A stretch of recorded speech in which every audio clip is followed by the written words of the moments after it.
It's been a while. I know that I was supposed to upload something a while ago.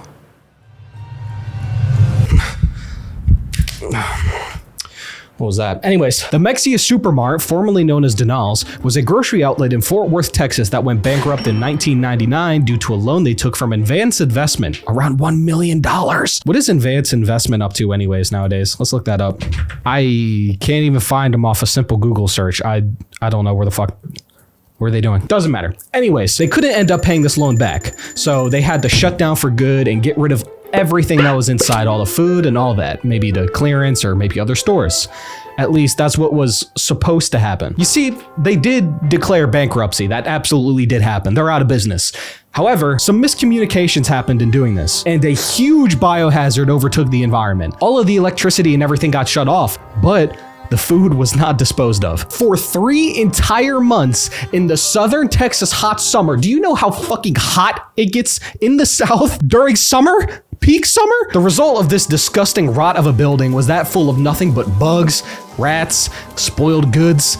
Let me read out some of the bullet points that investigators witnessed. All right, it's criminal that they had to go through this. Hordes of roaches, rats running rampant, blowflies. Workers who entered the building had to be equipped with air filtering masks, a hazmat suit, and oxygen tanks. This wasn't just a gross building. There were diseases floating in the air. Like, this wasn't just your average abandoned building. We haven't seen anything like this before. The building itself was deemed toxic, the whole building. Deadly gases that apparently traveled so far that people who would pass the building reported getting headaches and even smelled the trace to other nearby streets. It smelled so bad that it went from street to street. There was a lady who literally could not turn on her AC unit because the smell would waft in from the outside directly into her house. So let's get back to the bullet points. So many fly eggs that dead and alive maggots and other insects coated the floor. Okay. There were so many flies that the workers could barely see their own hands in front of them. Milk containers ruptured and exploded due to gas excess. Most of the packaged meat was covered in a black goo. Yes, like black tar, like Bendy and the Ink Machine tar, like Resident Evil 7 dinner. Like this building turned into the Baker's family's house. Apparently this happens due to the decomposition of microorganisms. Do you know how bad it has to be that microorganisms can't even live, bro? They can't even thrive in this place. The fucking bacteria and shit can't even live. It can't live. It's that bad. In order to combat the amount of pests that were in the building, they just destroyed it with pesticide. But there were so many animals, it couldn't even kill them all. It couldn't even kill all the bugs and rats and shit. Like these animals live there. It wasn't just a thing where they would come in and leave. They would literally breed here. It's also noted that it stunk so bad that the animals living there struggled to live there. I can't believe this is a real thing, but you know what? For some reason, I feel like this had to happen. You know when you think of something and you're like, that's probably happened before. Like, oh, you know, like somebody's probably thrown a baby into a well to worship a god. Like this had to happen. Like this is part of the storyline, dude. This had to happen in history. It was mandatory. The produce apparently wasn't only fresh goods, but I mean, I can't even comprehend what the shelves would have looked like. Was so bad they couldn't use their hands to clean it. They had to use shovels. This shit is disgusting. Cash registers, freezers, and other machines, shelves, it all had to be tossed because it was deemed a health and safety concern. They couldn't even keep the cash registers, dude. How? I understand the shelves and shit, but what the fuck could have possibly coated them cash registers? It's not like they're storing food in it. I guess it was probably some like fly nests or some shit. I probably shouldn't think too hard about this. There was also a multitude of break-ins where people stole canned goods for some reason. And like, I mean like a decent chunk of people, like there was a lot of like evidence of like boards being broken from people going in and out and stuff like that. Like this scenario isn't new for the Mexia Supermart. In a specific instance, 2 teenagers got caught red-handed stealing non-food related items from the store, in which they ended up probably facing counts of burglary. The reason why I say probably is because we know they did get detained and they got in trouble, but we don't actually know the charges they got due to legal reasons. Another funny part about this story is the older one of the two, his excuse for breaking and entering along with stealing was because it was his 18th birthday.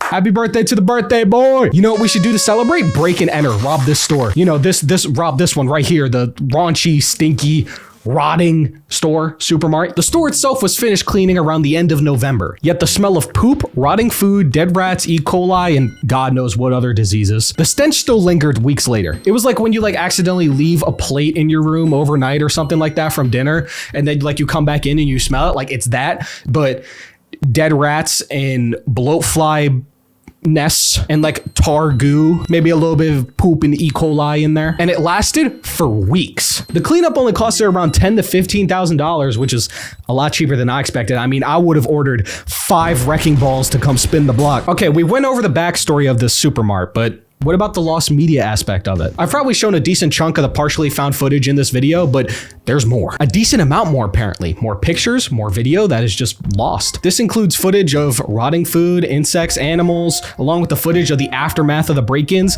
and allegedly recordings of the break-ins themselves, but that's still skeptical, you know? It's not guaranteed if we saw the 2 teenagers break in or whatever, you know what I mean? By the time communities got a hold of this footage from the store, the VHS sadly deteriorated over time, leaving only brief clips and remaining footage. The original full tape of the Supermart is most likely missing completely. I mean, the city of Fort Worth doesn't even have it, so I doubt anyone else does. Will we eventually get to see all the pictures and footage? Probably not. I mean, probably got thrown in a dump somewhere, burned in an incinerator. Or if we're extremely lucky, possibly some dude has it and he doesn't even know there's an online like thing for it. Or it's just some dude who has it in his attic and he doesn't even know it's evil. He doesn't know about the curse he has in his house. The reason why it sucks is because it really is like a lot of footage was lost. Like most of the cleanup and everything like that, and footage of like the windows being fucking crawled all over with roaches and flies, like it's all lost. My morbid curiosity really wants to see it, but it's not gonna happen. It's not gonna happen at all, ever. You're never gonna see it, ever. However, our imagination can run rampant and, you know, we can just imagine the beauty of the store and how pretty it looks on the inside and how good it smells. All in all, I've tried to keep this brief because, you know, I'm kind of sick of long form content. I mean, I'm sure you guys are too. YouTube is flooded with it recently. There ain't nothing else to do besides watch a 1 to 2 hour video of some obscure game or subject that you don't really know too much about. And then you watch it and then the creator low key kind of seems like they're not that interested in the topic, but they're just covering it because it makes money. I can't even blame them. It makes money, but at least act like you like it. I plan on making this an ongoing series because it didn't take 2 months to edit like another video did. Oh my God, I don't know what's wrong with me. I'm sorry. Now I know I got about like 5 billion people in this community waiting for that video. Okay, listen here. The video is pretty much done. I didn't abandon you guys. I told you guys that it would have been up in a couple weeks back in April, but I don't think you guys everything that could have possibly gone wrong for a person went wrong for me in those 2 weeks. I assure you I'll still be covering the 3rd chapter and the 4th one when it releases, but I have a specific time in mind when I want the 3rd chapter to drop. I don't really think now's a good time anymore because I've waited too long, so I have a certain time that I want to release something like that. I'm still trying to get myself back into the flow of things, back into the game, because with the way the job market is right now, YouTube's all I got, man. I just want this to be my creative outlet, have fun, talk about things I think are funny and cool, try to interact with you all. So no, I didn't abandon you all. I'm not ignoring your suggestions and everything. There's just way too much happening, so I'm sorry for not being responsive and failing to keep my promises. There's gonna be like 5 other series in mind I have for the channel, and you guys don't even care about this. Why am I still talking?